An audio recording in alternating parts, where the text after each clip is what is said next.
परमेश्वर अवतार कलयुग में हमें मिले, इतना पुण्य कर्म हमने नहीं किया। क्या किए हैं? किसी ने किया है? आपने? जो एग्री करते हैं वो हाथ खड़ा कर लीजिए। किया है? नहीं किया।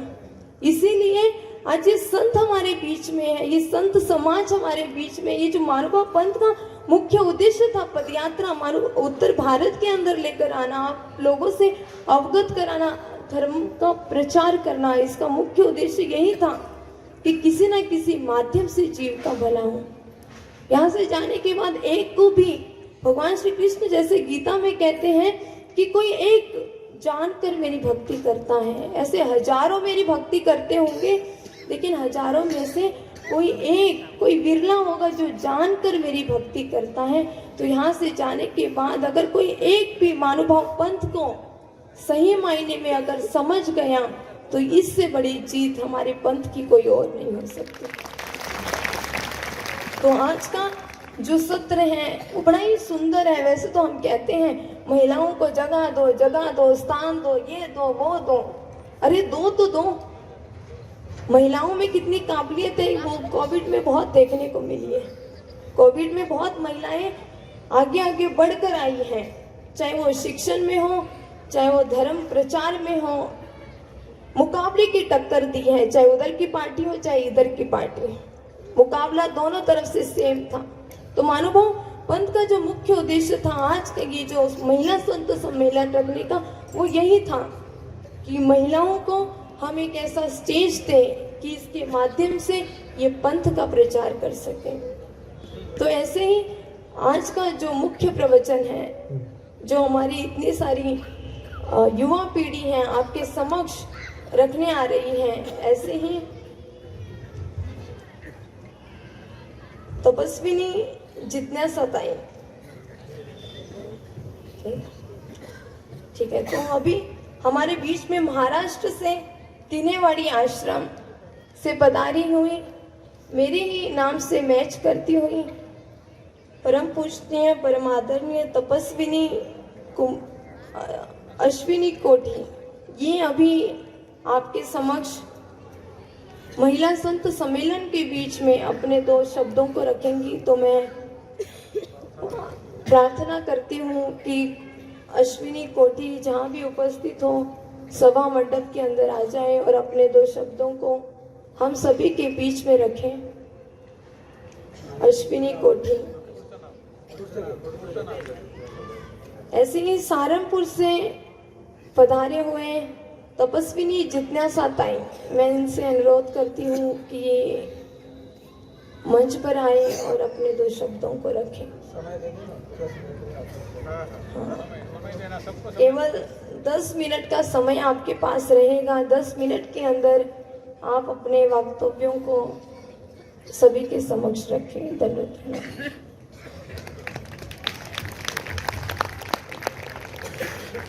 दया नमन माझे गुरुपदा, जेने दाखविले मजानंद कंदा, तो उपकार ना फिटी देवा, परमानंद तुझ भेड़ी।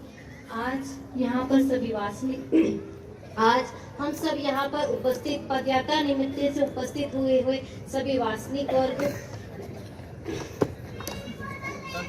संत महंत, व्यासपीठ पर उपस्थित सभी संत महंतों को मेरा सादर दंडवत प्रणाम करते हुए मैं उनसे अनुरोध करती हूँ कि मेरे बोलने में कुछ गलती हो तो मुझे क्षमा करना। आज हम सब यहाँ पर जो उपस्थित हुए हैं पदयात्रा निमित्त से, ये जो संत हमारे यहाँ पर उपस्थित हुए हैं, पैदल चलकर आए हैं, वो हम सब के लिए इतने भाग्यमान सबका आज उपस्थित हुआ है कि वो संत हम सबके लिए पैदल चलकर आए। हमारे जीवन में संतों का कितना महत्व है ये हम सब अपने शब्दों से व्याख्यान कर नहीं सकते। एक बात की बात है कि एक वासनिक इधर से आ रहे थे और एक साधु जा रहे थे, तो साधु ने वासनिक वर्ग को देखकर दंडवत किया और वासनिक वर्ग उनको कहते हैं देव रक्षो। आज संत ना होते, संतों का हमारे जीवन में क्या महत्व है। संत वासनिकों,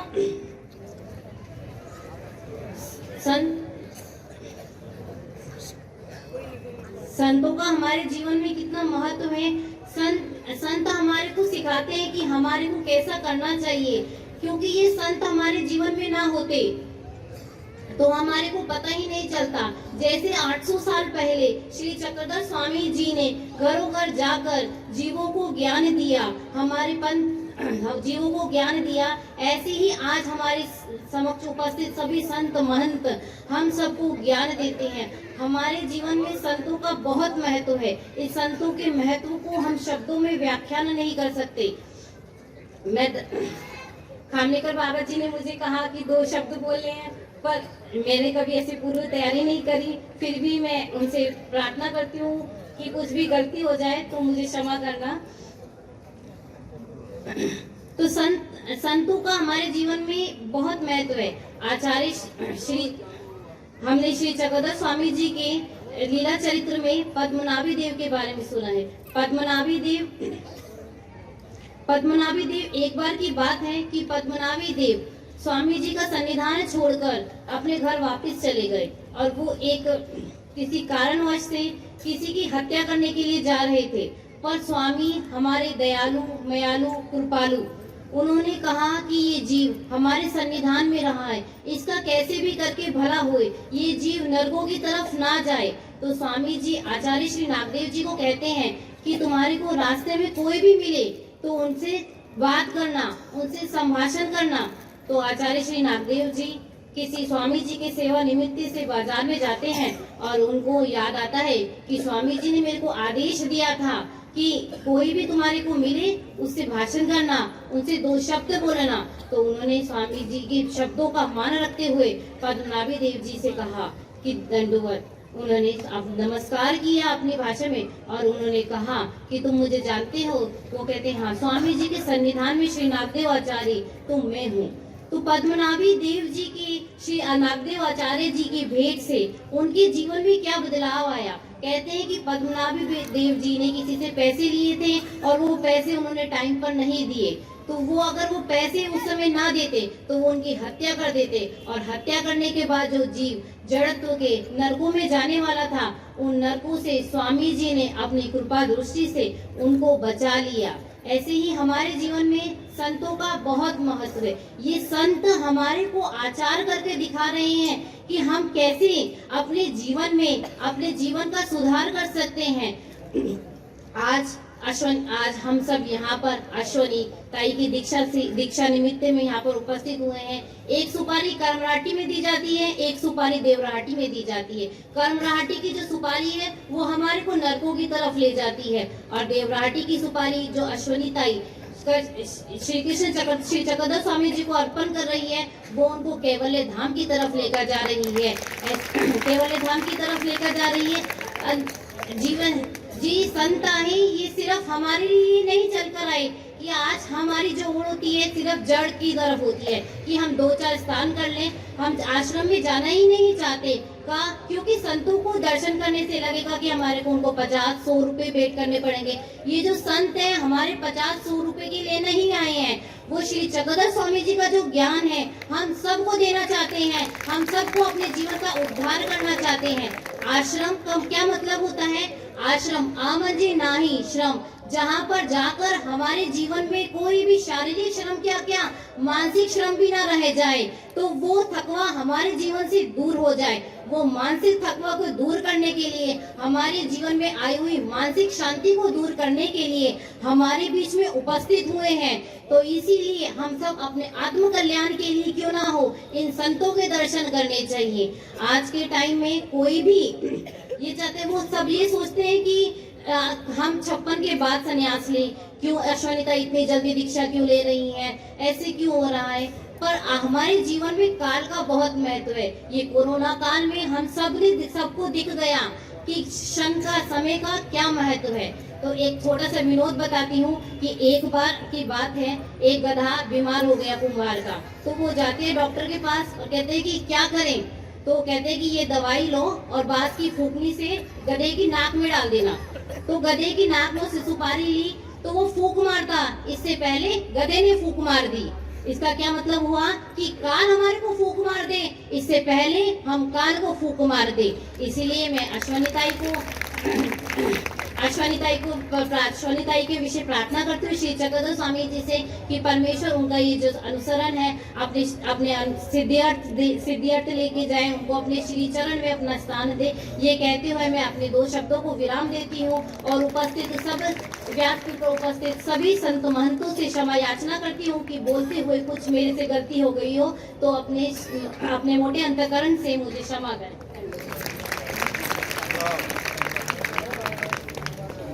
बड़े ही सुंदर शब्दों में भाई जी ने हमारे समक्ष इतने सारे पॉइंट्स को रखा और बहुत ही अच्छी बात है कि पहली बार अगर हम बोलते हैं तो हिचकिचा जाते हैं, लेकिन भाई जी ने पहले माइक पकड़ा, कहते जरा हिलाती हूँ, देखती हूँ कि कोई सुनना भी चाहता है या नहीं। तो ये बड़ा ही सुंदर शब्दों में उन्होंने हमारे बीच में आज का जो उद्देश्य था, आज का जो सम्मेलन था उसके बारे में रखा। अब मैं ऐसे ही तपस्विनी अश्विनी कोठी इनको आमंत्रित करती हूँ कि ये जहाँ पर भी हैं आए और अपने 2 शब्दों को 10 मिनटों में खत्म करें।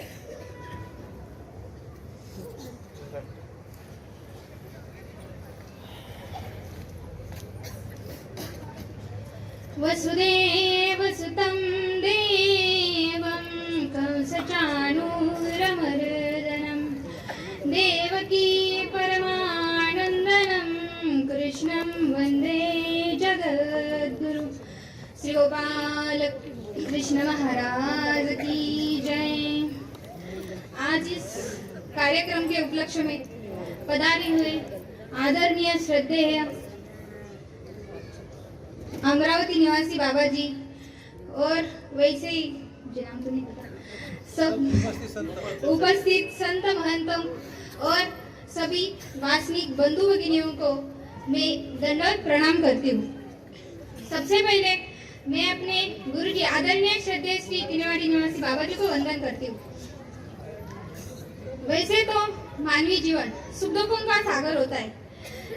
जब इंसान सुख प्राप्त करने जाता है तभी वह अपने दुखों के पीछे ही दौड़ता है, क्योंकि जितना वह सुख प्राप्त करना चाहता है उतने अधिक उसे दुख भी मिल जाता है। और दुखों से बचने के लिए हमारे पूर्वजों ने धर्म का आधार बताया और धर्म का अध्ययन करने के लिए हमें धार्मिक ग्रंथों का अध्ययन करना भी जरूरी होता है। भगवान श्री कृष्ण जी ने श्रीमद् भगवद गीता रूपी हमें अमूल्य रत्न प्रदान किया है। गीता के बारे में ऐसा कहा जाता है, सर्वोपनिषदो गावो दुग्धा गोपाल नंदनम पार्थो वत्स सुधीर भोक्ता दुग्धम गीतामृतम भात। श्रीमद् भगवद गीता हमारे पंथ का प्रमुख आधार है। भगवद गीता का हर एक श्लोक हमें कुछ ना कुछ तो बता के तो जाता है। भगवद गीता में एक श्लोक है, सर्वधर्मान् परित्यज्य मामेकं शरणं व्रज। भगवान श्री कृष्ण जी कहते हैं कि तुम बस मुझे शरण आओ, मैं तुम्हारी रक्षा अवश्य करूंगा। बस हमारी श्रद्धा, हमारा मन, हमारा भाव जो है वो अच्छा होना चाहिए। और ऐसा तो किसी देवी देवता ने आज तक कहा भी नहीं है कि बस तुम मुझे शरण आओ, मैं तुम्हारे सर्व पापों का क्षालन करके मैं तुम्हें मोक्ष दिलवाऊंगा। हमें कलयुग में भी सर्वज्ञ श्री चक्रधर स्वामी ने भी ऐसा ही कहा है। जब सर्वज्ञ श्री चक्रधर स्वामी साल बरदी में अपने एक पेड़ के नीचे ध्यान मग्न होकर बैठे हुए थे, उसी समय उस जंगल में 2 पारधी यानी कि 2 व्याध उनके 2 कुत्ते और एक खरगोश के साथ आते हैं। उनके बीच शर्त लगी होती है कि शर्त के अनुसार खरगोश को छोड़ दिया जाएगा और उसके पीछे जो पारधी है उनके कुत्तों को छोड़ दिया जाएगा। और शर्त के अनुसार खरगोश को छोड़ दिया जाता है और उसके पीछे कुत्तों को छोड़ दिया जाता है। वैसे तो खरगोश तो आपको पता है कितना डरपोक है। सीधा एक पेड़ से पत्ता भी गिरा तो जैसे आसमान गिर पड़ा हो ऐसा वो करता है। और आज तो उस बात उसकी जान की थी और दौड़ता चला गया और उसके पीछे वो कुत्ते भी अपने मालिक को जिताने के लिए उसके पीछे वो भी अपनी जी जान लगाकर भागे रहे थे। और बेचारा खरगोश वो भी अपनी जान मुट्ठी में लेकर दौड़ता ही रह गया। और जब हम किसी मुसीबत में फंस जाते या तो हम किसी रिश्तेदारों को तो बुला ही सकते हैं, लेकिन बेचारा खरगोश तो क्या करे, वो तो किसी को बुला भी नहीं सकता था। और जाते जाते उसकी दृष्टि पेड़ के नीचे बैठे हुए स्वामी जी के ऊपर गई और तब स्वामी जी की 32 लक्षणी श्रीमूर्ति देखकर वो तो दंगी रह गया, वो तो उनकी ओर एकटक देखता ही रह गया। और जब उसको लगा कि इस जंगल में या तो सब मरने आते हैं या फिर मरने आते हैं, लेकिन इसके ये जो आदमी है वो इतने शांत बैठे और इनके चेहरे पर के जो अहिंसा के भाव जो बता रहे हैं, अब इनके सिवा तो मेरा रक्षा करने वाला तो कोई है नहीं, इसके लिए वो उनको देखता रह गया। और बाहर कुत्तों की आहट पाकर वो स्वामी जी की ओर जाने लगा। तब स्वामी जी कहते, महात्म्य हो या देख लीजिएगा, स्वामी जी ने शब्द क्या इस्तेमाल किया है, महात्म्य हो। हम तो इंसान से भी इतनी प्यार से बात नहीं करते। जब या तो हमें कुत्ता सड़क से चल रहा होता है और हम एक ओर होते और चाहे सड़क की दूसरी ओर कुत्ता चल रहा होता है, तभी हम एक साइड में होते तभी हम उसे हट कर देते हैं। और उससे भी पेट नहीं भरता तो हम पत्थर तो उठा ही लेते हैं, और उससे भी पेट नहीं भरा तो उसे मार भी देते हैं। जिसका व्यक्ति जैसी प्रकृति वैसा ही होता है। और स्वामी जी ने उनको महात्म्य या कहकर बुला लिया और उसने अपना स्वामी जी ने अपनी जंगा ऊपर की और वो स्वामी जी के जंगा के नीचे जाकर बैठ गए। उसके बाद कुत्ते भी वहां आ गए। कुत्ते स्वामी जी को देखकर रुक गए और तभी अपने कुत्ते क्यों रुके, इसलिए पीछे पीछे उनके मालिक भी दौड़ते दौड़ते चले आए। और जब मालिक आ गए तब उन्होंने स्वामी जी को देखकर प्रणाम किया। जिनके शरीर के रोम रोम में हिंसा ठूस ठूस कर भरी हुई है, उन्होंने अपने स्वामी जी को प्रणाम किया। तब स्वामी जी को बताते हैं कि हमें एक खरगोश दे दीजिए, क्योंकि यह हमारी शर्त का है। अगर आपने इसे नहीं छोड़ दिया तो हमारे बीच झगड़े हो सकते और इसके लिए हमारे बीच शस्त्र भी उठ सकते। तब स्वामी जी कहते हैं कि ये बेचारा, तब स्वामी जी ने सबके जीवों के उद्धारण के लिए और हम सभी प्राणी मात्रियों के, हम सभी मानव जातियों सबके लिए निकला हुआ पहला वचन था, हंगाए तो शरण आ लिया कई मरण से। स्वामी जी कहते हैं कि जो मुझे शरण आता है क्या उसकी मृत्यु हो सकती है। तब स्वामी जी ने उन व्याधों को निरूपण किया और वो पारदी वहां से चले जाते हैं। हमें भगवान श्री कृष्ण जी ने भी यही कहा था और कलयुग में सर्वज्ञ श्री चक्रधर स्वामी जी भी यही कहते। जब द्वापर में जब महाभारत हुआ था तब द्रौपदी के समय पर उस पर वही बीती थी, क्योंकि द्रौपदी जब युधिष्ठिर द्रौपदी को हार जाता है तब उस समय जब दुशासन द्रौपदी को ले जाता है तब घसीट कर लेकर वो वहां पर जाता है तो वह द्रौपदी रोती है, गिड़गिड़ाती है कि मुझे मत ले जा, मुझे मत ले जा। लेकिन दुशासन द्रौपदी की एक नहीं सुनता और उसे बड़ी सभा के सामने खड़ा कर देता है। और तभी उसकी वो अपनी हाथ छुड़ाकर भीष्म पितामह के पास जाती है और वो बोलती है कि आपके कुरुवंश की क्या यही परंपरा है जहाँ स्त्रियों को, कुरुवधुओं को अपमानित किया जाता है और सबसे सवाल करते हैं, लेकिन दुर्योधन के सामने उसकी एक भी नहीं चलती, क्योंकि सबको पता होता है कि ये जो युद्ध का खेल था वो तो अवैध रीति से खेल गया था, लेकिन कुछ नहीं हो पाया। तब द्रौपदी ने सारे रिश्तेदारों को सबको कहकर पुकारती है, सभी के पास जाते हैं, लेकिन कोई उसकी एक नहीं सुनता। तब अपने द्वारका के ओर हाथ जोड़कर कहती है कि कहाँ जा छिपे वो प्यारे कन्हैया, यहाँ लाज मेरी लुटी जाए। और वो कहती है कि भगवान से कहती है कि अगर आज तुम नहीं आए ना, अगर आज गई तो मेरी नहीं तुम्हारी जाएगी।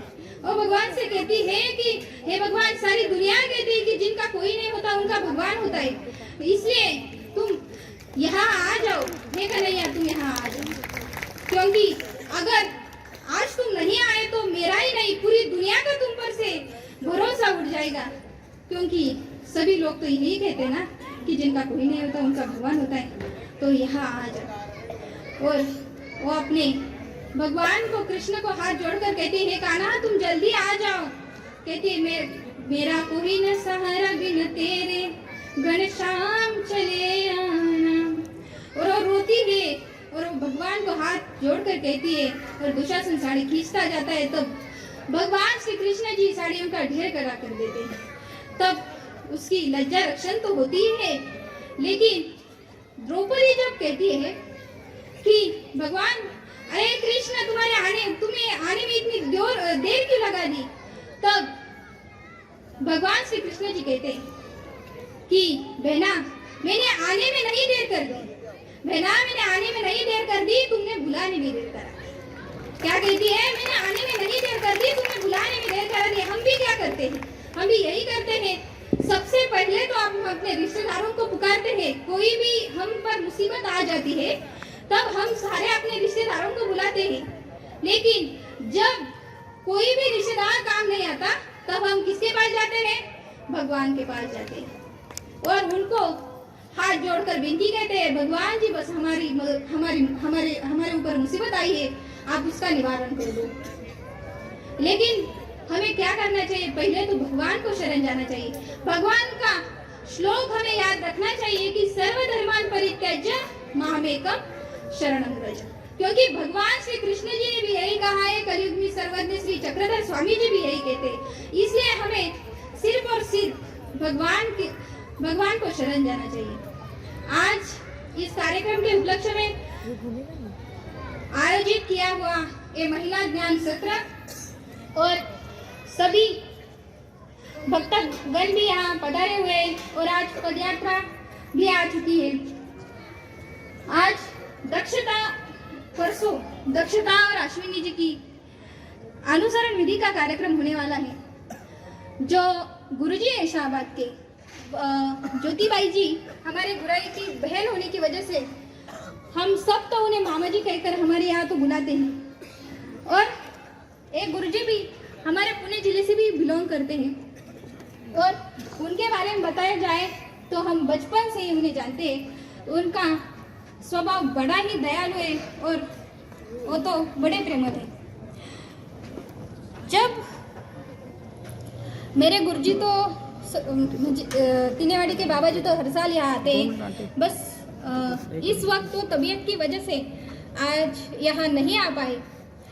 और दक्षता और अश्विनी भी बड़ी पढ़ी लिखी हुई है, अश्विनी जी का भी यमे हुआ है और दक्षता भी शास्त्री कर रही है। गुरुजी ने दोनों को ही बड़ा शिक्षित किया है और आज वो अपनी मर्जी से संन्यास ले रही है। शायद वो तो कोरोना से 2021 में ही होने वाला था, लेकिन एक साल तो लेट तो हो गई। गुरुजी ने यहाँ आकर इतना बड़ा, क्योंकि यहाँ तो उनका तो कोई खुद का रिश्तेदार तो है नहीं, लेकिन आप सभी लोगों की मदद से इन्होंने यहाँ बहुत बड़ा, आप जैसे लोगों की धन की दौलत से ज़्यादा इंसानों की दौलत ज़्यादा कमाई हुई है, क्योंकि हम आप सब उनके प्रेम के खातिर ही यहाँ आए हुए हैं। और इतना बड़ा उस जिले से कोसों दूर है, शायद पुणे से शाहबाद सारे 4 राज्य भी बीच में आ जाते हैं और उसके बीच यहाँ पर इतना बड़ा मंदिर खड़ा करना और आज इस कार्यक्रम के लिए पूरे भारतवर्ष से भी सभी लोग यहाँ आए हुए, इसलिए मैं सबके लिए और गुरुजी के लिए बड़े भाई जी ज्योतिबाई जी, अश्विनी, दक्षता, इनको दीक्षा विधि के लिए बधाइयाँ देती हूँ और इस कार्यक्रम के लिए शुभकामनाएं व्यक्त करती हूँ। और मुझसे कोई चूक भूल हो गई तो माफ कर देना और मैं अपने शब्दों को विराम देती हूँ। धन्यवाद। बड़े ही सुंदर शब्दों में जहाँ से हमारा लीला चरित्र शुरू हुआ, किस प्रकार सर्वज्ञ श्री चक्रधर स्वामी ने न केवल जीवों का उद्धार किया बल्कि जीवों का उद्धार करने का कार्य उन्होंने कहाँ से शुरू किया। बड़े ही सुंदर शब्दों में भाई जी ने अपने वक्तव्यों को रखा। दूसरा कि किस प्रकार का समर्पण हमारा होना चाहिए कि परमेश्वर अवतार स्वयं यहाँ आकर हमारी रक्षा करते हैं। तो बड़े ही सुंदर शब्दों में भाई जी ने समर्पण के ऊपर भी अपने वक्तव्यों को रखा। अब मैं कुमारी इशिता महानुभाव को आमंत्रित करती हूँ कि वो अपने वक्तव्यों को आप सभी के समक्ष रखें।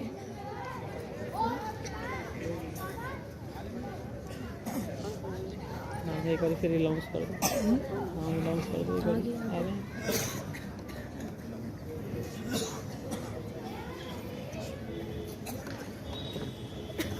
जिनके सिमरण मात्र से सिद्ध होए सब काज, सो हम पर कृपा करे श्री चक्रधर महाराज। आज यहाँ उपस्थित सब संत महंत, भिक्षुक वासनिक तथा बाल गोपाल सबको मेरा दंडवत प्रणाम। जीवों के उद्धारण करने का व्यसन है जिनको, वह हमारे सर्वज्ञ श्री चक्रधर स्वामी जी के लिए सर्व जीव एक है। स्त्री और पुरुषों में उन्होंने कभी भेद नहीं किया। उनकी उदारता हमें लीला ग्रंथ की उनकी अपूर्व लीलाओं में दिखाई देती है। हमारे स्वामी जी के सन्निधान में बाईसा, आबाईसा, महादाईसा, खेगोई ऐसी विद्वान स्त्रियां हो गई। इनमें से बाईसा जी प्रेमी भक्त थी, लेकिन महादाईसा जी सीधी सादी स्त्री थी। फिर भी उन्होंने स्वामी जी के सन्निधान में रहकर ज्ञान और आचार करके ईश्वर प्रेम प्राप्त होने तक खुद का विकास कर लिया। आज से 800 वर्ष पूर्व महानुभाव जैन समाज ने नारी के उत्थान के लिए क्रांति का समारंभ किया, जिसके परिणाम आज 20वीं सदी में सामने आ रहे हैं। महानुभाव जैन समाज का यह संदेश है कि नारी न केवल समाज में समान अधिकार प्राप्त कर सकती है, वे एक त्याग और तपस्या का जीवन व्यतीत कर मोक्ष भी प्राप्त कर सकती है। महानुभाव पंथ में 800 वर्ष पूर्व ऐसी ही थी एक तपस्विनी माता महदंबा। महाराष्ट्र में बीड जिला में गेवराई तहसील में पुरी नाम का गांव था, जिसे आजकल पांढरी भी कहते हैं। वहां पर एक विद्वान ब्राह्मण बाय नायक थे, जिनकी एक सुपुत्री का नाम महादाईसा था। महादाईसा का विवाह हुआ, परंतु छोटी अवस्था में उसको वैधत्व प्राप्त हुआ। संसार से उसका मन विरक्त हो गया। आबाईसा के पास उसके गुरु रामदेव दादोस आते थे। महादाईसा की भेंट रामदेव दादोस जी से हुई और तथा उसने शीघ्र ही उन्हें अपना गुरु धारण कर लिया और धार्मिक कार्य करते हुए अपना जीवन व्यतीत करने लगी। एक बार रामदेव दादोस महादाईसा, नागदेव, आबाईसा इत्यादि को लेकर सिन्नर में भगवान श्री चक्रधर स्वामी जी से मिले। स्वामी की महादाईसा पर कृपा हो गई। वे यही चाहते थे कि महादाईसा विदुषी बने, ईश्वर के धर्म को आचरण करते हुए ईश्वर के परम पद को प्राप्त करे। महादाईसा को स्वामी जी पर यही बुद्धि थी कि स्वामी एक केवल संत महात्मा है, परंतु जैसे जैसे उनके अंदर ज्ञान का प्रकाश हुआ तो उन्हें समझने में देरी न लगी कि स्वामी एक परमेश्वर के अवतार है। उसे उनकी शरण में जाना चाहिए तथा संन्यास लेना चाहिए, ऐसा उन्होंने मन में निग्रह किया। जैसे जैसे महादाईसा स्वामी जी के समीप आई, उनकी जिज्ञासु वृत्ति बढ़ती ही चली गई। वे स्वामी जी से प्रश्न पूछती ही जाती थी और स्वामी भी उनको बहुत ज्ञान और उपदेश देते थे। स्वामी कहते थे, महतारी महादाईसा जिज्ञासु, महतारी चर्चक। इस तपस्विनी माता को श्री गोविंद प्रभु महाराज की सेवा करने का भी सौभाग्य प्राप्त हुआ। महदंबे से धवड़े ये मराठी भाषा का प्रथम गीत था, इसलिए महादाईसा को आद्य कवयित्री भी कहा जाता है। श्री नागदेव जी स्वामी जी के विरह में भानखेड़ी के जंगलों में मूर्छित होकर पड़े थे। तब महादाईसा उन्हें ढूंढते हुए वहां पहुंची, उन्हें अपने कंधे पर उठाकर गांव में लाई तथा कुरुंदे नाम का फल था, उसका रस पिलाकर उन्हें होश में लाया गया और उनको समझाया गया कि स्वामी ने उन्हें उनके शिष्यों को संभालने का तथा महानुभाव पंथ को आगे बढ़ाने का आदेश दिया है। महादाईसा ने श्री नागदेव जी को उनके कर्तव्य के प्रति जागरूक किया। इस अर्थ में माता महादाईसा को यदि धर्मरक्षक कहा जाए तो अतिशयोक्ति नहीं होगी। अंत समय तक महादाईसा ने भगवान श्री चक्रधर स्वामी जी का सिमरन किया। अंत समय भट्टोबाज जी ने महादाईसा को पूछा, रुपए तुम्हें हमारे स्वामी जी याद आ रहे हैं? तब महादाईसा ने कहा, हाँ, मुझे हमारे स्वामी जी वज्जी बनाते समय दिखाई दे रहे हैं। और जैसे महादाईसा ने वज्जी की लीला याद करते करते अपना देह त्याग किया, वैसे हम सभी पदयात्रियों ने स्थान, प्रसाद, भिक्षुक, वासनिक इस चार साधनों में ईश्वर को ढूंढ रहे हैं। और हम सब यहाँ एकत्रित हुए। यहाँ आज सभा की इसमें ये जो बड़ी बात है कि 20 दिनों के लिए सही आप सभी ने अपने परिवार का, घर का त्याग किया है। इस तरह मुझे भी इस संसार का त्याग जल्दी से जल्द हो, इसलिए मैं गुरुजनों के लिए आशीर्वाद, प्रसन्नता, शुभ चिंतन चाहती हूँ और इसी के साथ मेरे शब्दों को पूर्ण विराम देती हूँ। सर्वज्ञ श्री चक्रधर स्वामी की जय। बड़े ही सुंदर शब्दों में आज हमारे समक्ष एक ऐसे चरित्र को उजागर कर दिया, जिस चरित्र के कारण हम यहाँ बैठे हैं, जिसके कारण आज हमें महानुभाव पंथ के बारे में जानने की जानकारी मिली। महानुभाव पंथ वास्तव में क्या है, इसका ब्रह्म ज्ञान वास्तव में क्या है, जो और जिनके कारण हमें मिला है। ऐसे हमारी महादाई सा जो इतनी जिज्ञासु थी कि बार बार स्वामी से प्रश्न करती थी, बार बार महाराज से प्रश्न करती थी और महाराज भी उसके प्रश्नों का उत्तर देते थे। तो बड़ी सुंदर शब्दों में ऐसी लीला आज हम इसी में पहले दिन आयोजकों ने महिला संत सम्मेलन का आयोजन किया है, यानी कि इस कार्यक्रम में सबसे पहले महिलाओं का सम्मान किया है।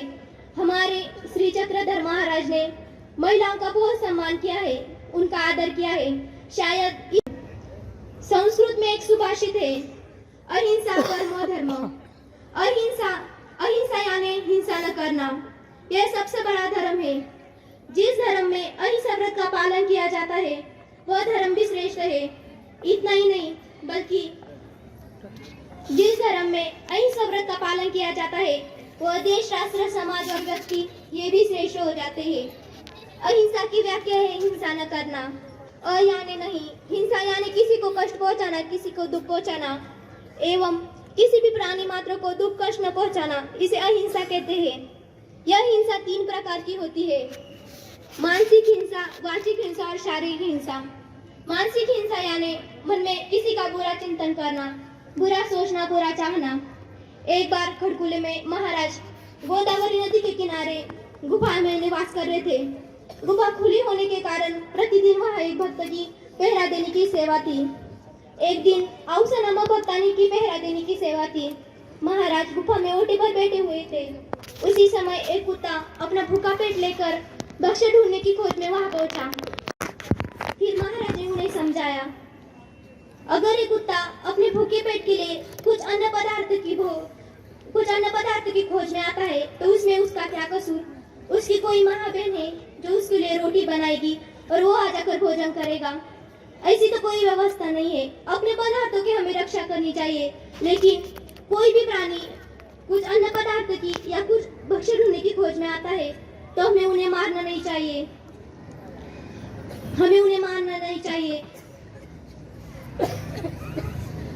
ईश्वर की सेवा हमें किसी भी प्राणी मात्र को दुख कष्ट न पहुंचाते हुए करनी चाहिए। अहिंसा व्रत का पालन करने से हमारी यही सफलता है। फिर औसा ने महाराज से पूछा, जब वो कुत्ता चिल्लाया तब आपने अपने श्री मुकुट को दोनों हाथ से पकड़ लिया था, क्या वो कुत्ते को मारा हुआ पत्थर आपको लगा था? फिर महाराज ने कहा, जी हाँ, हमें लगा था। देखो, इसी तरह हम किसी भी प्राणी मात्र को दुख कष्ट पहुंचाते हैं तो ईश्वर भी दुखी हो जाते हैं। इसलिए हमें अहिंसा व्रत का पालन करना चाहिए। अहिंसा व्रत का पालन करने से हम भी सुखी हो जाएंगे और प्राणी मात्र भी सुखी हो जाएंगे। दूसरा है वाचिक हिंसा। वाचिक हिंसा यानी मुख से किसी को कटु शब्द बोलना, जैसे कि अगले व्यक्ति का दिल दुखे। तीसरा है शारीरिक हिंसा। शारीरिक हिंसा यानी चींटी से लेकर मनुष्य तक किसी भी प्राणी की हिंसा यानी हत्या करना।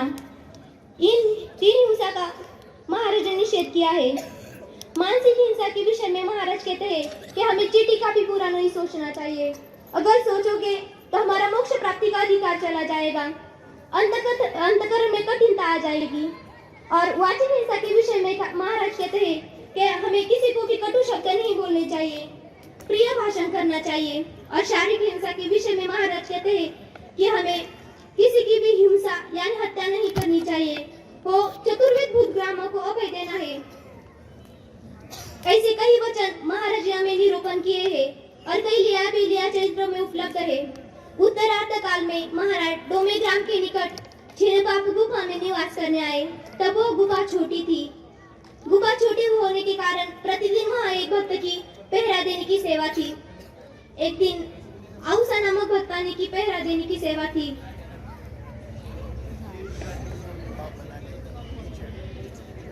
डोमे ग्राम के निकट छिन्नपापी गुफा में निवास करने आए, लेकिन भक्तों के लिए कोई व्यवस्था नहीं थी। भक्तों के लिए गुफा बनाने का काम शुरू करना था। महाराज की आज्ञा लेकर सभी भक्तजनों ने मिट्टी खोदकर उसमें पानी डालकर वही कीचड़ बना दिया। दूसरे दिन जब काम करने के हेतु सभी भक्तजन कीचड़ के पास पहुंचे तब उसमें चींटियां ही चींटियां हो गई थी। अब क्या करें? काम करे तो चींटियां मर जाती, इसलिए सभी भक्तजन महाराज के पास चले गए। महाराज को सभी परिस्थिति बताई। महाराज स्वयं उस कीचड़ के पास पहुंचे, परिस्थिति देखी, तब महाराज ने सबसे कहा, इस स्थान का त्याग कर दो, दूसरे स्थान पे कीचड़ बनाओ। हमें ईश्वर की सेवा किसी भी प्राणी मात्र को दुख कष्ट न पहुंचाते हुए करनी चाहिए, इसमें ही हमारी सफलता है। इसी विचार के साथ मैं पूर्ण विराम लेती हूँ। सर्वज्ञ श्री चक्रधर स्वामी की जय। जय श्री कृष्ण, जय मां अनुगा पंत।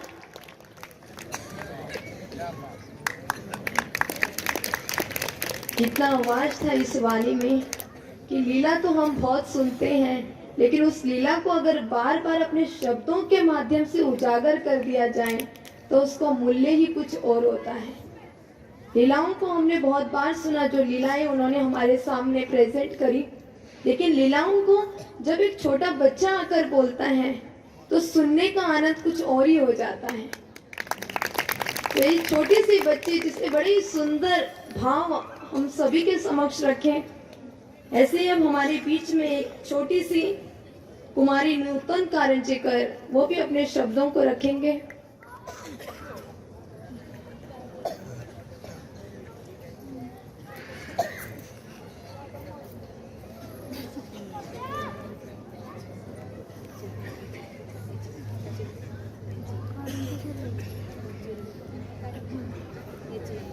सर्वज्ञ श्री चक्रधर स्वामी की जय।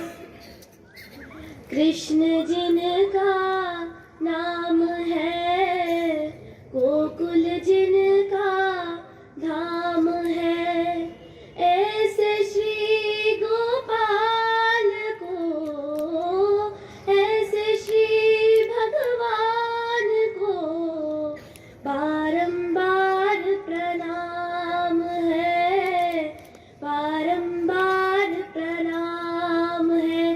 बोलिए बाके बिहारी लाल की दंडवत प्रणाम। आज सर्वज्ञ प्रतिष्ठान द्वारा आयोजित इस पदयात्रा में महिला संत सम्मेलन का आयोजन हमारे संयोजक बाबा जी ने किया है। इसके लिए और उसमें मुझे बोलने का आपने चांस दिया, इसके लिए मैं आपको बहुत ही ज़्यादा धन्यवाद चाहती हूँ। और मैं आप सभी के नाम लेके आपको धन्यवाद करूँ, इतनी तो मेरी पात्रता नहीं है, फिर भी सभी को मंच पर उपस्थित सभी संत महंतगणों को मैं अपना धन्यवाद करती हूँ और अपने विचारों को शुरुआत करती हूँ। सबसे पहले तो मैं यहाँ जब बोलने के लिए आ रही थी तो मुझे बहुत ही ज़्यादा संकोच हो रहा था कि इतने ज़्यादा ज्ञानी पात्र मेरे सामने हैं, तो इनके सामने मैं इतनी सी मतलब अपनी छोटी छोटी बातों को कैसे रख पाऊंगी, जबकि इनके पास ब्रह्म विद्या का बहुत ही बड़ा सागर है। लेकिन तो मैंने क्या किया, हमारे जो बाबा जी उनको फ़ोन किया, फिर उनसे पूछा कि ऐसा ऐसा हो गया, फिर कैसे बोलना चाहिए। बाबा जी ने मुझे बस एक शब्द कहा, मन में बस एक बात रख के चलना कि आपने सामने जो भी लोग हैं वो आपके माता पिता गुरुजन है, यही बात लेके चलना। क्योंकि जब अगर बच्चे अपने माता पिता के सामने नहीं बोलेंगे, उनके सामने जाकर नहीं बोलेंगे तो और कहाँ बोलेंगे, यही बात मन में रख के बोलना। और आज मैं अपने विचारों को शुरुआत करती हूँ। मुझसे अगर कोई भूल चूक हो जाए तो मुझे क्षमा कर देना। हमारी पदयात्रा 2 नवंबर देहरादून से कुरुक्षेत्र तक जाने के लिए निकली थी और हमारे पदयात्रा का यही उद्देश्य है कि हमें गीता का प्रचार प्रसार करना है। मैं आज अपने कुछ शब्दों में गीता के बारे में कुछ बताऊंगी। तो स्पेशली पहली बात तो यह है कि हम सब जानते हैं कि आजकल कॉमिक्स यानी बुक्स का ज़माना है। आजकल लोगों को बुक्स बहुत पसंद है, लेकिन कभी कभी मैं सोचती हूँ कि 5,500 साल पुरानी एक पुस्तक जो आज भी इस आर्टिफिशियल इंटेलिजेंस के युग में इतनी ज़्यादा प्रासंगिक है, क्यों? क्या हो सकता है इसका reason? Why Gita is so popular all over the world? इसका कोई रीज़न होना चाहिए। तो इसका रीज़न एक ही है कि हमारे जीवन में जितनी भी समस्याएं हैं, जिन आजकल हम जानते हैं कि टेक्नोलॉजी बहुत ही बढ़ चुकी है, लोग मंगल ग्रह पे जा चुके हैं, मून पे जा चुके हैं अपनी टेक्नोलॉजी से, साइंस की वजह से, लेकिन लोग हमारा नॉर्मल जीवन कैसे जीना है ये भूल गए हैं। आज हम सब लोग देखते हैं कई टेक्नोलॉजीज है, लेकिन हमारे नॉर्मल जीवन में कैसे जीना है, हमारे जीवन में हमें सकारात्मकता को कैसे लाना है, इन सभी बातों को हमारे गीता में लिखा हुआ है। इसलिए गीता सिर्फ हमारे देश में नहीं, पूरी दुनिया में प्रचलित है, और यही इसका कारण है। गीता में गीता के कुछ श्लोक जो है मैं आपको बताने का प्रयत्न करूंगी, जो कि मुझे लगता है कि हमारे लाइफ में उसका सबसे ज़्यादा इम्पोर्टेंस है। पहला श्लोक जो है, कर्मण्येवाधिकारस्ते मा फलेषु कदाचन मा कर्म फलहेतुर्भुः मा ते संगोऽस्थ कर्मणि। That means you're right to perform your perfect duty, but you are not entitled to the fruits of your action. Never consider yourself to the cause of the results of your action, not react to the inaction. इसका मतलब यही है कि हमें बचपन से सिखाया जाता है कि बच्चों हमें हमेशा कर्म करना है, सही बातों पे ध्यान देना है, लेकिन हमें कभी उसके फल की आशा नहीं करनी है। पर हमें बचपन से सिखाया जाता है कि बचपन में सिखाई हुई बात हमें हमेशा ध्यान देती है। और जब भी हम किसी कर्म को करते हैं तो हम किसी भी फल की जब अपेक्षा रखते हैं, अगर वो फल हमें निर्धारित रूप में, हमें हमारी अपेक्षा के रूप में नहीं मिले, तो हमारे अंतकरण को बहुत दर्द होता है। ऐसे ही इसका एक उदाहरण मैं देना चाहूँगी। अगर महादायी जी ने जब श्री प्रभु बाबा जी ने हमें बताया, श्री प्रभु बाबा जी ने महादायी को कहा कि नागदेव आचार्य भानखेड़ी के रान में जैसे वन है, बहुत ही घनदाट है, वहाँ पे बेशुद्ध अवस्था में पड़े हुए हैं। उस समय बहुत ही डर लगा, क्योंकि वो एक महिला थी, ऊपर से वहाँ पे जो जंगल था वो बहुत ही घना था, लेकिन उन्होंने अपना कर्म करने का प्रयास किया, ना कि उसका परिणाम क्या होगा इस बारे में सोचने की, ना कि उस बारे में सोचा। इसलिए महादायी जो है वो वहाँ तक पैदल गए और नागदेव आचार्य जो हमारे पंथ के प्रथम आचार्य हैं, उन्हें अपने कंधों पे लेके आए। उस टाइम पे महिलाओं को ज़्यादातर लोग दर्जा नहीं देते थे, यानी उन्हें ज़्यादा मान सम्मान नहीं था। फिर भी उस बात की कोई चिंता ना करे बगैर वो नागदेव आचार्य को अपनी पीठ पे लेके आई। उन्होंने कर्म किया, अपनी फल की अपेक्षा नहीं की, लेकिन नागदेव आचार्य को जब उन्होंने लाया, उस बात का जो परिणाम हुआ, जो आज हमारा धर्म अगर जो जीवित है वो सिर्फ महादायी जी के वजह से है, क्योंकि उन्होंने कर्म किया, लेकिन उनका उस बात का परिणाम आज भविष्य में इतना बड़ा हो चुका है, ये उन्होंने कभी नहीं सोचा था। और अगर आज हमारा पंथ अगर जीवित है तो सिर्फ महादायी जी की वजह से, क्योंकि अगर उन्होंने हमारे आचार्य को वहां से नहीं लाया होता तो आज हमारा पंथ नहीं होता। अब आज हम और आप यहाँ पे नहीं होते, और आप सभी लोगों को यहाँ पे संत जनों का दर्शन नहीं होता। और दूसरा श्लोक मैं आपको बताना चाहूंगी, न जायते म्रियते वा कदाचि नायं भूत्वा भविता वा न भूय न हन्यते हन्यमाने शरीरे। यानी इस श्लोक का मतलब है, the soul is neither born and nor does it even die, nor having once exist and does it cease to be. The soul without birth is nothing, eternal, immortal and ageless. It is not destroyed when our body is destroyed. मतलब ना ही आत्मा ना ही जन्म लेती है और ना ही मृत्यु को पाती है। जब हमारा शरीर नष्ट हो जाता है तब भी हमारी आत्मा कभी नष्ट नहीं होती है। इसलिए आज जो अभी भी यहाँ पे सभी जो लोग बैठे हैं, इनमें से एक भी ऐसा नहीं होगा जो हमारी मृत्यु का डर नहीं होगा। हमें बस कर्म करना है। हमारी मृत्यु जब होगी, हम अभी जो कर्म कर रहे हैं वो हमारे मृत्यु के बाद हमारे आत्मा के साथ चलेंगे, इस बात का हमें ध्यान रखना है। मृत्यु जो है वो हमारे शरीर की होगी, आत्मा की नहीं। आत्मा तो अमर है, आत्मा गौरवशाली है, निडर है, वृद्ध अवस्था सब सब बंधनों से मुक्त है, वो अमर है। इसलिए हमें इस आत्मा को जीवित रखने के लिए कर्म करना है, ना कि इस शरीर को जीवित रखने के लिए कर्म करना है। चाहे आप कितना भी योगा कर ले, ध्यान कर ले, लेकिन एक ना एक दिन आपको मरना है। लेकिन आपको अगर इस आत्मा को जीवित रखना है तो आपको एक ही चाल से अगर हमारे परम पिता परमेश्वर के ध्यान शरण में आना होगा और उनकी भक्ति करके उनके चरणों में जाके हमारे आत्मा को अगले प्रयास के लिए तैयार करना पड़ेगा। वैसे ही आज बहुत ही अच्छा प्रसंग है एक जो आपने मुझे बोलने के लिए कहा, तो मैं आपको एक छोटी सी हमारे श्री गोविंद प्रभु बाबा जी की लीला बताना चाहूंगी। सर्वज्ञ श्री चक्रधर स्वामी जब महाराष्ट्र में परिभ्रमण कर रहे थे, तब एक दिन जब महाराष्ट्र में परिभ्रमण करते समय उनके साथ बहुत ही सारे भक्तिजन थे, जैसे और स्पेशली उस टाइम उनके साथ उनका छोटा भक्त था जिनका नाम था चांगदेव भट्ट। जब वो स्वामी हमारे मंगळूर पीठ यानी महाराष्ट्र में जो है वहाँ पे आए, उनके साथ में एक छोटा सा भक्त था चांगदेव भट्ट। फिर वहाँ पे रुके, स्वामी जी के मंदिर में विश्रांति के लिए रुके थे। फिर दूसरा दिन आया, स्वामी जी ने चांगदेव भट्ट को कहा कि हमारे जो वस्त्र है वो धोने के लिए नदी पर जाओ। चांगदेव भट्ट नदी के पास जाते हैं अपने वस्त्र धोने के लिए। फिर अभी वो छोटे से बालक थे, तो स्वामी जी के वस्त्र धोने के बाद वहाँ पे थोड़े बहुत रेत रहती है, वहाँ पे खेलने लगते हैं, रेत को इकट्ठा करते हैं, वहाँ पे उसकी गुफा बनाते हैं। ऐसे 2-4 बहुत सारी गुफाएं बनाते हैं और फिर कपड़े सूखने तक वहीं पे रह जाते हैं। फिर जब गुफा बनाते हैं तो उसमें बोलते हैं कि ये जो गुफा है वो हमारे चक्रधर स्वामी जी की है और दूसरी गुफा है जो हमारे श्री प्रभु बाबा जी की है। ऐसे खेलते खेलते वो प्रभु का नाम भज रहे थे और एक प्रकार से उनका स्मरण हो रहा था। जब स्वामी जी मंदिर में बैठे होते हैं और उन्हें पता चलता है कि हमारे छोटे से भक्त जो है वो हमारा स्मरण कर रहे हैं, चिंतन कर रहे हैं, तो स्वामी जी वहाँ से प्रस्थान करने के लिए चांगदेव भट्ट के पास आते हैं और उनके पीछे आके खड़े हो जाते हैं और वो अपना खेल खेल ही रहे थे कि ये गुफा हमारे सर्वज्ञ श्री चक्रधर स्वामी जी की और ये गुफा हमारे श्री गोविंद प्रभु महाराज जी की। स्वामी जी आते हैं, उनके पीछे खड़े हो जाते हैं। उनकी सावली जब हमारे छोटे से चांगदेव भट्ट देखते हैं तो पीछे मुड़ के स्वामी जी को नमस्कार दंडवत करते हैं और फिर बोलते, स्वामी जी आप यहाँ क्यों आए? स्वामी जी ने तब बहुत ही अच्छा जवाब दिया, आप हमारा स्मरण कर रहे थे। चांगदेव भट्ट ने कहा, नहीं हम तो बस खेल रहे थे। लेकिन उस समय स्वामी जी ने कहा कि आप खेल खेल में इसे, लेकिन मेरा स्मरण कर रहे थे, वो स्मरण तक मुझ तक पहुंच रहा था।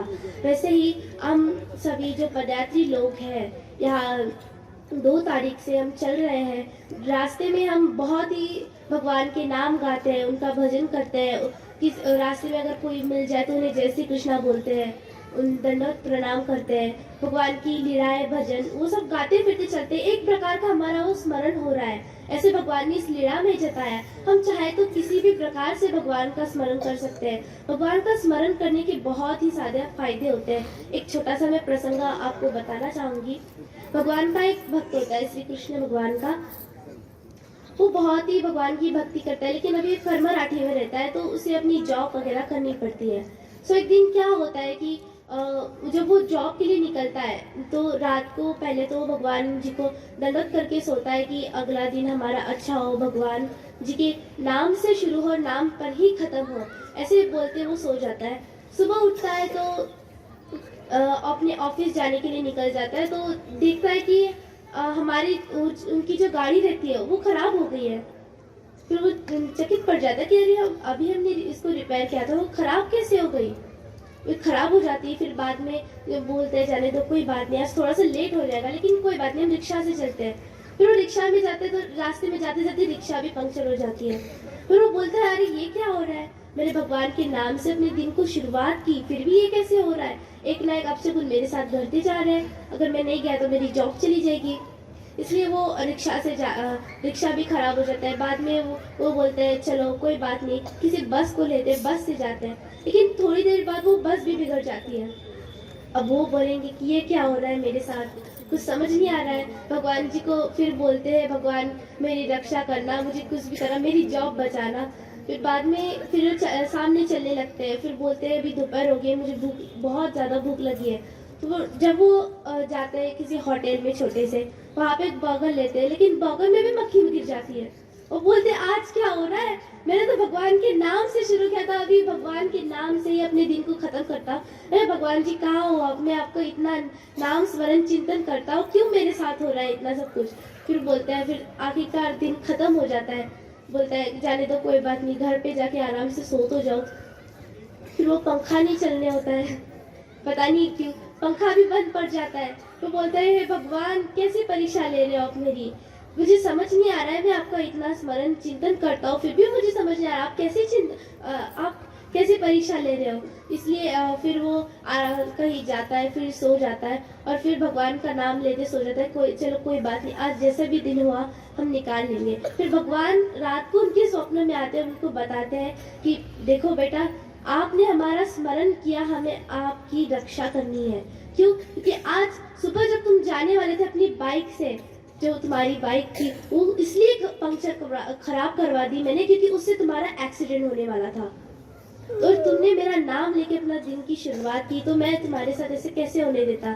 बाद में जब तुम रिक्शा से जा रहे थे, तुम्हारे साथ में जो विघ्न था वो कभी टला नहीं था, रिक्शा से भी एक्सीडेंट हो जाता, इसलिए मैंने रिक्शा भी खराब करवा दी। बस से जाने वाले थे, मैंने बस भी खराब करवा दी। ये होने के बावजूद भी अभी तुम्हारी मौत टली नहीं थी, लेकिन जब तुम कोई खा रहे थे उसमें जहर मिला था, उससे भी तुम्हारी मौत हो जाती। इससे मैंने तुम्हारी रक्षा की, और ये सब कुछ रक्षा करने के बावजूद भी तुम मुझे बोल रहे हो कि भगवान कहाँ हो आप। तब वो बोलते हैं, तब वो भगवान उन्हें बोलते हैं कि आप मेरे कि चाहे किसी भी प्रकार से स्मरण करो, आपकी रक्षा करना मेरा धर्म है। जो मेरे शरण में आता है मैं उन्हें कभी भी मरने नहीं देता। जैसे स्वामी जी ने बोला था, एथे आले बा शरण कभी नसेगा मरना। भगवान के चरणों में जब तक हम भगवान तक नहीं पहुंचेंगे तब तक भगवान हमें सुखरूप रखेगा और हमें हर दुविधाओं से बचेगा। इसलिए आज हम सब इतने दिनों से पैदल चल रहे हैं और फिर भी हम सब लोग बहुत ही ठीक ठाक सही सलामत है, सिर्फ भगवान की कृपा है। और मैं भगवान से प्रार्थना करूँगी कि हमारी जो पैदल यात्रा का जो पैदल यात्रा है वो सफल हो जाए। और मुझसे अगर कुछ गलत बात बोलनी हो गई तो मैं सबसे क्षमा मांगती हूँ और अपने 2 शब्दों को यही संपन्न करती हूँ। सर्वत्र श्री चक्रधार स्वामी की जय। जिस उद्देश्य से ये सभा का आरंभ हुआ था, मुझे लगता है हमारा उद्देश्य पूर्ण हो रहा है, क्योंकि एक छोटी सी बच्ची जब श्रीमद् भगवत गीता के ऊपर बोलना शुरू किया, मुझे तो ऐसा लग रहा था ये और बोले हम और सुने, क्योंकि सभा के अंदर भी इतनी शांति थी, हर कोई उसकी वाणी को सुन रहा था। मैंने पहले भी कहा कि ज्ञान रत्न बहुत हुए हैं, लेकिन जब बात बच्चों की वाणी से निकलने की आती है तो उस समय साक्षात परब्रह्म परमेश्वर अवतार उनके पीछे खड़े होते हैं। और जो बात उन्होंने श्रीमद् भगवत गीता के माध्यम से रखी, हमारे मानव पंथ एक ऐसा ग्रंथ जिसका मूल तत्व, जिसका तत्व ज्ञान मानव पंथ जब लिखने पे आता है, जब बोलने पर आता है, तो कोई भी इसकी टक्कर में खड़ा नहीं हो सकता। और ऐसा हमने सिद्ध भी करके दिखाया। मैं एक छोटा सा उदाहरण बताती हूँ। जब मैं कुरुक्षेत्र यूनिवर्सिटी के अंदर जब मैंने एडमिशन लिया, तो उस समय मुझे संस्कृत में एडमिशन लेना था, लेकिन वो मुझे मिला नहीं। मेरा 1 साल वहाँ वेस्ट हुआ। मैं बैचलर ऑफ कॉमर्स से मेरी पढ़ाई हुई। मेरा मन बहुत खराब हुआ कि इतनी अच्छी परसेंटेज होने के बाद भी मुझे एडमिशन नहीं मिला। मैंने कहा, गुरुजी से मैंने क्वेश्चन किया, ऐसा क्यों, हम तो इतना पाठ पूजा करते हैं, उसके बाद मुझे एडमिशन नहीं मिला। गुरुजी कहते हैं जो होता है वो अच्छे के लिए होता है, कोई बात नहीं, अगली बार ट्राई करना। मैंने अगली बार फिर संस्कृत में ट्राई किया, मुझे अगली बार फिर संस्कृत में एडमिशन नहीं मिला। लेकिन जो 1 साल मैंने बीच में छोड़ा वो मेरा वेस्ट नहीं गया। उस समय मैंने कुरुक्षेत्र यूनिवर्सिटी में गीता प्रोफेशनल कोर्स किया, और जब मैं गीता कोर्स कर रही थी उस समय में सबसे सुंदर जो बात थी, उस समय मुझे एक मौका मिला कि आप गीता के ऊपर बोलो। जब इंटरनेशनल गीता जयंती महोत्सव आया उस समय मुझे वहाँ बुलाया गया, और जब मैं वहाँ गई तो उन्होंने मुझे बोला, आपने सिर्फ 3 मिनट में अपनी स्पीच को खत्म करना है। 1500 बच्चा था। 3 मिनट में मैंने ये नहीं सोचा कि मुझे गीता को खत्म करना है। मैंने कहा अब तो वैसे भी सब साल वाल वेस्ट हो गया है, अब मुझे अपने जो मानव पंथ का तत्व ज्ञान है जो गीता के माध्यम से निकलता है, मुझे उसको प्रेजेंट करना है। और 3 मिनट में मैंने वो श्रीमद् भगवद गीता का जो तत्व ज्ञान था वो उनके समक्ष रखा। और जब मैं ऊपर से नीचे आई, प्रोफेसर बोलते हैं ये गीता में तो था ही नहीं, आप कौन सी गीता पढ़ते हो? मैंने कहा मैं वो गीता पढ़ती हूँ, उस गीता तक तो आप पहुंचे भी नहीं हो। हमारे मानव पंथ का तत्व ज्ञान इतना मूल्यवान है। और मैं सबसे जो हृदय से बात कहना चाहूंगी कि जितने लोग इस सभा में बैठे हैं ये बहुत भाग्यवान लोग हैं, क्योंकि इन्होंने भाग्य से ही कुछ ऐसा कमाया है जिसके कारण आप लोग यहाँ बैठे हो, जिसके कारण आप सर्वत्र श्री चक्रधर स्वामी जी से जुड़े हो। तो आज की जो सभा का मुख्य उद्देश्य था, हमारे बाल गोपालों ने बड़े सुंदर शब्दों में, बड़े सुंदर वक्तव्यों में इस सभा को पूर्ण विराम दिया। और जितनी देर आप इस सभा में बैठे हो, देखिए मैं हमेशा कहती हूँ कभी ये क्षण हमारा व्यर्थ नहीं जाता। जितनी देर आप बैठे हो इस सभा से कुछ ना कुछ लेकर जाओगे। संत भी बहुत सुंदर बात कहते हैं put a stone in water, it will not melt, but the longer it stays in the water, the longer it will be protected from the scorching heat of the sun. कहते हैं एक पत्थर को पानी में रखो तो वो गलेगा नहीं, लेकिन जितनी देर तक पानी में रहेगा उतनी देर तक सूर्य की तेज गर्मी से बचा रहेगा। तो जितनी देर आप यहाँ बैठे हो उतनी देर तो आप बुरे कर्मों से बचे हो। भले ही आपने इस सभा को ध्यान से सुना हो या ना सुना हो, लेकिन गारंटी देती हूँ कि इस सभा से आज वास्तव में आप कुछ ना कुछ कमा कर जा रहे हो। तो अभी हमारे गुरुजनों का आदेश आया है। वैसे तो अभी हमारे एक प्रवक्ता बचे हैं, मैं चाहती हूँ कि 5 मिनट का समय उनको दिया जाए। तपस्विनी औसा खामलेकर, तपस्विनी औसा ताई खामलेकर। क्या अश्विनी आप प्रमुख व्यक्ति हो आज में? हाथ तुम्हारा देना है। ये बात ही है।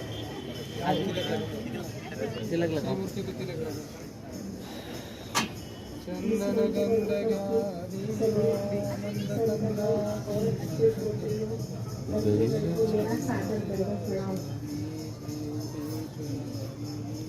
इस पदयात्रा के संचालक के प्रकार, इस पदयात्रा के जनक मेरे गुरुजी, उन्होंने और शाहबाद वाले बाबा जी ने मुझे आज्ञा की कि 2 शब्द बोलने की, इसलिए उनका मान रख के श्री चक्रधर महाराज जी के विचारों को अपने सामने रखने का प्रयास करती हूँ।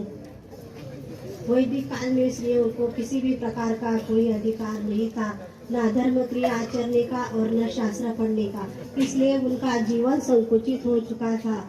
लेकिन श्री चक्रधर महाराज जी ने महिलाओं को सम्मान करके उनके भीतर जो योग्यता है, पात्रता है, उसका परिचय करवाया और उनका जीवन विकसित किया। एक बार श्री चक्रधर महाराज जी डोमे ग्राम में छिन्न स्थली पर महिलाओं को मोक्ष धर्म का निरूपण कर रहे थे। उसी समय पैठण के सारण पंडित नामक ब्राह्मण वहां पर आ पहुंचे। उन्होंने देखा कि श्री चक्रधर महाराज जी महिलाओं को मोक्ष धर्म का निरूपण कर रहे हैं। यह देखकर उनके मन में विचार आया कि स्त्रियों को मोक्ष धर्म का, स्त्रियों को ज्ञान बताने की क्या जरूरत है। इन्हें तो तेलंग देश में भेजकर राइस के चौथे को कटवाने का काम करवाना चाहिए। श्री चक्रधर महाराज जी ने उनका मन का भाव जाना। उन्होंने कहा कि तुम्हारा जीव इनकी क्या जीविया है, ऐसी कोई बात नहीं। स्त्री और पुरुष दोनों का समान जीवात्मा है, इसलिए दोनों को समान अधिकार दिया है धर्म क्रिया आचरने का और शास्त्र पढ़ने का। इस प्रकार श्री चक्रधर महाराज जी ने महिलाओं को सम्मान करके उनका अधिकार प्रमाणित किया। और दूसरा यह है कि महिलाओं को माता की उपमा देकर भी महाराज जी ने उनका सम्मान किया है। इसलिए इस विषय को समझाने के लिए मैं पैठण की लीला बताने वाली हूँ। जब एक बार श्री चक्रधर महाराज जी का पैठण में निवास था, तब वहाँ पैठण में ही रहने वाली एक माँ बेटी महाराज जी के दर्शन के लिए आई। तब बेटी ने महाराज जी के श्रीकर में जो फूल थे वो फूल छीन लिए। तब माता अपने बेटी के दोष महाराज जी को बताने लगी कि महाराज जी, मेरी बेटी ऐसी ही है, कुछ भी करती है, रास्ते से चमकते समय इधर उधर देखती है, कभी कभी तो अपने आप को जमीन पर गिरा देती है, उसका स्वभाव ठीक नहीं है। फिर श्री चक्रधर महाराज जी ने माता को बोला कि माता, अपने बेटी के दोष हमें मत बताना, क्योंकि हम सब जानते हैं लेकिन कुछ भी बोलते नहीं है। इस प्रकार माता और परमेश्वर दोनों का दोष मानने के बारे में दोनों की समानता है। और भगवान श्री कृष्ण महाराज जी ने भी गीता में स्त्रियों का समान हक प्राप्त कर दिया है। गीता के 9वें अध्याय में बोला है कि स्त्रियो वैश्य सदा शूद्रास्ते पियाति परम गति, कि कोई भी हो, स्त्री हो या पुरुष, अमीर हो या गरीब, सबको मेरी परम गति प्राप्त होती है। यानी कि श्री कृष्ण महाराज जी ने भी स्त्रियों को मोक्ष का अधिकार दिया है। और 10वें अध्याय में बोला है कि कीर्ति श्रीवाक्य नारी ना स्मृति मेधा धृति क्षमा, यानी कि श्री नारी में एक महान शक्ति है, स्त्री एक शक्ति है, इसलिए उनको समान अधिकार देना चाहिए, क्योंकि स्त्रियां भी पुरुषों के बरोबरी में है। जैसे कि हमारे आलेगांव वाले अक्का जी, जैसे कि नगर वाले बाई जी और औरंगाबाद वाले आत्या बाई जी, ये भी पुरुषों के समान अपने मार्ग को खुद चलाते हैं। इसलिए और ऐसे कोई भी और बाइयाँ है जिनको मैं जानती नहीं, जिनका मुझे परिचय नहीं है। इसलिए स्त्रियों का सम्मान करना चाहिए, उनका आदर करना चाहिए। जहाँ स्त्रियों का सम्मान होता है वो समाज, राष्ट्र, धर्म सफलता मिलती है। इस विचारों को, इस 2 शब्दों को यही समाप्त करके जय श्री चक्रधर महाराज की जय।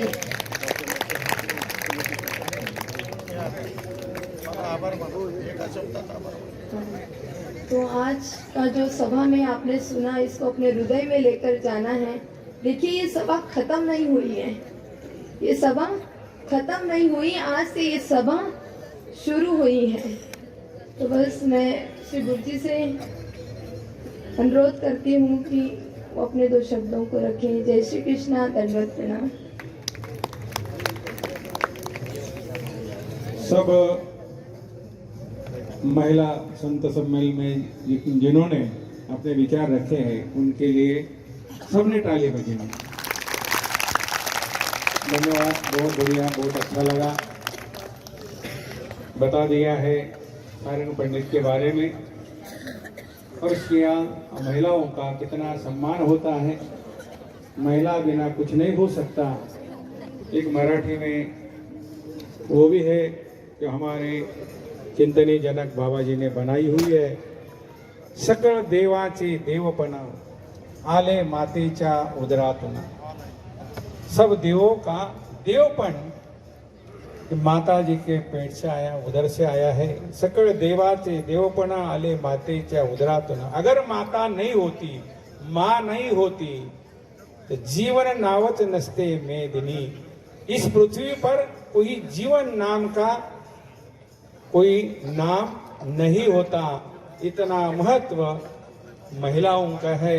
हमारे स्वामी जी ने सम्मान दिया है, और हमारे पदयात्रियों के जो संचालक मंडल है, दादाजी है, इन्होंने पहली बार ये महिला संत सम्मेलन यहाँ लिया है।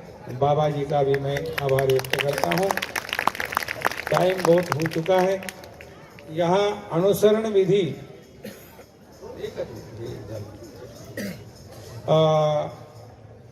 के प्रोग्राम के उपलक्ष्य में हम सब यहाँ पहुँचे हैं। अनुसरण दूसरा जन्म होता है, और जिसका जन्म होता है उसका जन्मदिन बनाते हैं। तो अनुसरण ये हमारा दूसरा जन्म ही हुआ, जन्म दिया है महाराज को हमने। तो इसीलिए कुछ दिनों पहले, पता नहीं कितने साल हुए अंशमुनि जी आपके अनुसरण को? 11 साल हुए। अभी 12वें साल में वो पदार्पण करेंगे, एक तब पूर्ण हो जाएगा। आज की तारीख भी बहुत मजेशीर है, बहुत बढ़िया है। 11/11/2022 है कि नहीं? तो ऐसे हमारे आदरणीय श्री अंशमुनि दादाजी महानुभाव नोएडा, इनका अनुसरण दिन है। इस आज के दिन उन्होंने 11 साल पहले संन्यास लिया था। अभी अनुसरण के उपलक्ष्य में उनकी आज पंगत है, क्रिया है। देखो कितना बढ़िया योग है। और ये बोलते ही हमारी संस्कृति नहीं है कि कटवाना, लेकिन चलो वो कटवाने के बाद महाराज के सामने रखते हैं, सबको बांटते हैं। वही भी अन्नदान है, अन्नदान के रूप में हमने वो के स्वीकार करना है। तो यहाँ आपके सभी के उपस्थिति में आदरणीय पूजनीय श्री अंश मुनि जी महानुभाव नोएडा यहाँ उनका अनुसरण दिन हम मनाएंगे। उनके लिए सबने तालियां बजानी है। एक तब उनका पूर्ण हुआ है और उन्हें आगे की जो शुभकामना आपको देनी है, उनसे ज्यादा से ज्यादा धर्म विधि हो, मार्ग की सेवा हो और नाम स्मरण हो, इस बारे में उनको अपने शुभ चिंतन करना है। अभी यहाँ वो इस मंदिर के संचालक महंत श्री संत मुनि जी महानुभाव उनको तिलक लगाएंगे और यहाँ के कटवाने का काम हो जाएगा। बंधु चक्रधरा कृपा गुणवरा सर्वेश्वरा चित्परा कारुण्या नटनागरा द्वैकरा विघ्नादि दोषाहरा संबंधे जड़ जीवतारुनिवरा पूता कृता ही धरा दातारा करुणाकरा वरमते ध्यावी भो गुरुजरा सर्वज्ञ श्री चक्रधर स्वामी की।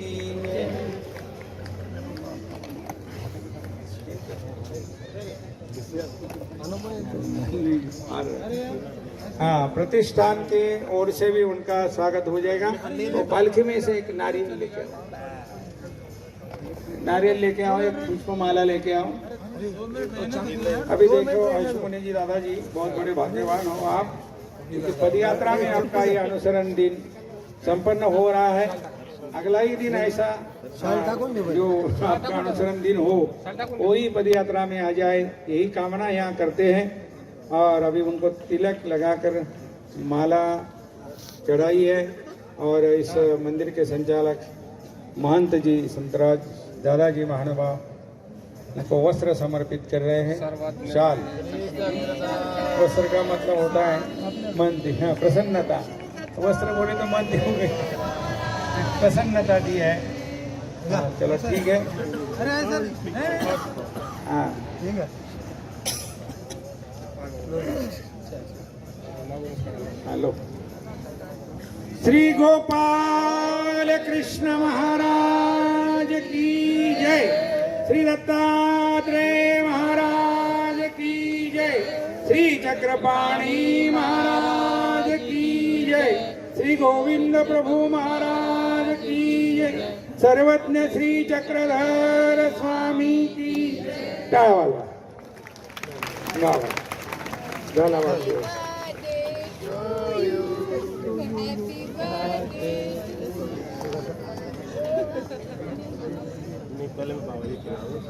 आज ज्यांचे ज्यांचे वाढदिवस असतील, जिनके जिनके आज जन्मदिन हो, वो भी आपने यहाँ सर्वत्र प्रतिष्ठान या बाबा जी की ओर से मनाए गए हैं, उनको धन्यवाद।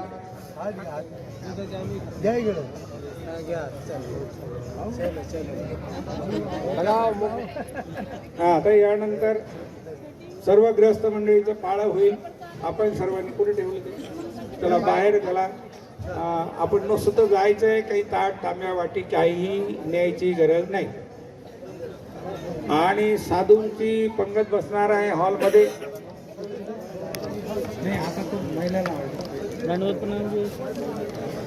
बरं, पुरुष बरं, ग्रस्त महिलांनी किंवा महिलांनी आपण देवपूजा वंदन करण्यासाठी लावत।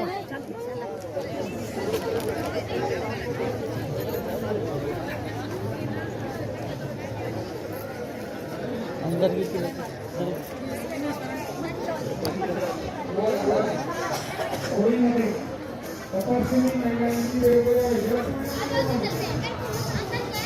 आणि तपस्वी महिला जायचे ग्रस्त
काय